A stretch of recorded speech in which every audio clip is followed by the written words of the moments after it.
MP study YouTube channel में आपका स्वागत है। मैं दीपक कुमार। फिजिक्स के सॉल्यूशन सीरीज में आज आपके सामने जो टॉपिक है वो है पास्कल का दूसरा नियम। इसके पहली वाली वीडियो में मैंने पास्कल के प्रथम नियम के बारे में बिल्कुल डिटेल में बताया, जहां से क्वेश्चंस आ सकते हैं या पहले भी आ चुके हैं।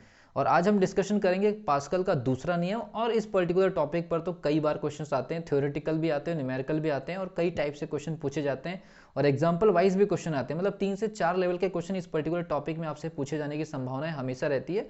और छोटी सी वीडियो में कंप्लीट इन्फॉर्मेशन देने की कोशिश कर रहा हूं। लेकिन अगर आप इस चैनल पर नए तो चैनल को सब्सक्राइब कर लीजिए, बेल आइकन को प्रेस कर लीजिए। वीडियो में आगे बढ़ने से पहले एक इन्फॉर्मेशन आपको देना चाहूंगा कि फिजिक्स की 249 रुपये की हमारी लाइव क्लास टीचमेंट पर चल रही है, जिसकी जानकारी आपको सीधे एक मोबाइल नंबर पर मिलेगी और वो मोबाइल नंबर डिस्क्रिप्शन बॉक्स में। साथ ही जो test series, online test series भी हमारी हो रही है पीएनएसटी के बेसिस पर, एकदम टारगेटेड। हम ये चाहते हैं कि उस टारगेटेड टेस्ट सीरीज से आप जुड़े और अपने स्कोर को बाकी स्टूडेंट्स से बेहतर बनाएं, क्योंकि नेक्स्ट टाइम जब एग्जाम होने वाला है तो कंपटीशन बहुत हाई लेवल का होगा। अगर आप एक एक नंबर की वैल्यूज़ को समझते हैं तो जो 199 रुपीज़ का जो टेस्ट सीरीज है उसमें पैसे की वैल्यूज़ को साइड में रख करके टेस्ट अटेम्प्ट करके अपने आप को एक लेवल पर बनाइए। अदरवाइज एक बहुत बड़ी भीड़, एक बहुत बड़ा कंपटीशन आपका वेट कर रहा है। आप इसीलिए अपनी तैयारी को सही दिशा दे सके, उसका आकलन कर सके, इसलिए वो टेस्ट सीरीज जो है वो स्टार्ट कर दी गई है।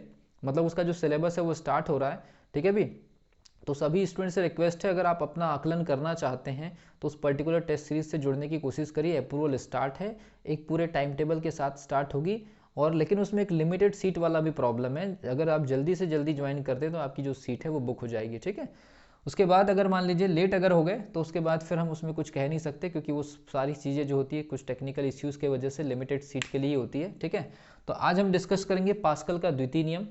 पास्कल का द्वितीय नियम ये कहता है कि जब किसी भी द्रव के सरफेस पर, किसी भी द्रव की सरफेस पर अगर हम बल लगाते हैं तो वहाँ पर एक प्रेशर डेवलप होता है। वहाँ पर एक प्रेशर डेवलप होगा P1, वहाँ पर डेवलप होगा P1, और P1 की जो वैल्यू होगी वो हो जाएगी F1 डिवाइडेड बाई A1। जो इस वाली सरफेस पर हम जितना भी फोर्स लगाएंगे उससे जो प्रेशर डेवलप होगा, दाब, वो उतना ही मात्रा में दाब उस तरफ संचरित हो जाएगा, मतलब ट्रांसफर हो जाएगा। द्रव की सबसे खास बात यह है कि जितने अमाउंट में उसकी एक सरफेस पर दाब लगाया जाता है उतना ही दाब दूसरी प्रकार की सरफेस पर या दूसरे साइड की सरफेस पर वो ट्रांसफर या संचरित हो जाता है। तो सबसे पहली चीज, पास्कल का जो द्वितीय नियम है वो दाब संचरित से नियम है या दाब के संचरण से संबंधित नियम है। ये आपको याद रखना है। संचरण का मतलब है पूरा का पूरा ट्रांसफर हो जाना। दाब संचरित हुआ है, बल नहीं हुआ है। एक और क्वेश्चन बन गया कि दाब संचरित होता है कि बल संचरित होता है, तो दाब संचरित होता है, बल नहीं। तो जो P2 जो होगा वो P2 जो हो जाएगा वो हो जाएगा F2 डिवाइडेड बाई A2।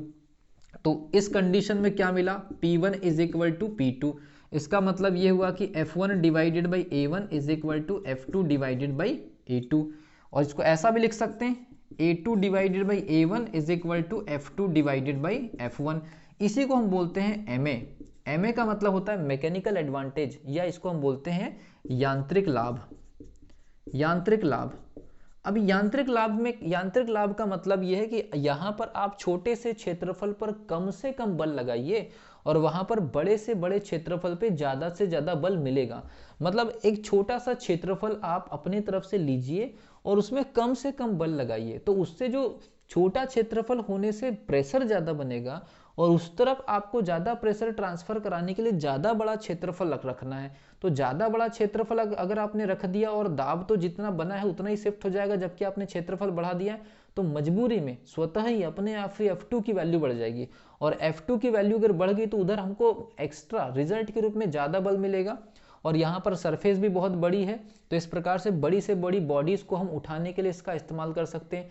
ट्रकों को उठाने के लिए जैसे जैक का इस्तेमाल होता है, हाइड्रोलिक, जैसे हाइड्रोलिक क्रेन होती है, हाइड्रोलिक लिफ्ट होती है, हाइड्रोलिक जैक होती है, उनके ऑयल का सरफेस एरिया बढ़ा दिया जाता है तो अपने आप ही ज्यादा बल अपने को मिल जाता है और बल फाइनली उस बॉडी को ऊपर उठाने में काम आता है। ठीक है, तो ये हाइड्रोलिक प्रेस, हाइड्रोलिक लिफ्ट या जितनी भी हाइड्रोलिक मशीनरी पार्ट है इसी सिद्धांत पे काम करते हैं। और इसमें F2 डिवाइड बाई F1 में F1 का मान अपने को कम से कम करने के लिए A1 का मान कम करना है।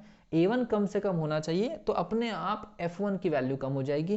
तो दूसरी तरफ आपको A2 की वैल्यू ज्यादा करनी है तो अपने आप F2 आपको ज्यादा मिल जाएगा। और F2 डिवाइड बाई F1 को हम बोलेंगे मैकेनिकल एडवांटेज या यांत्रिक लाभ। उसको एरिया के रूप में ऐसे लिखेंगे और क्षेत्रफल के रूप में इस टाइप से बल के रूप में इस प्रकार से लिखेंगे।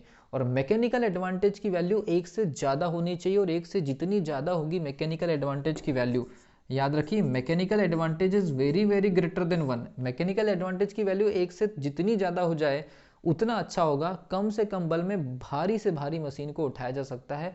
यह है पास्कल के दूसरे नियम का बेसिक फंडामेंटल।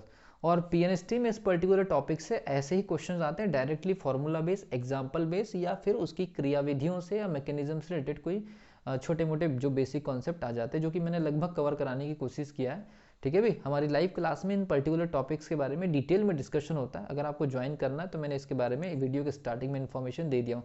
मिलता हूँ अगली वीडियो में, तब तक के लिए wish you all the best.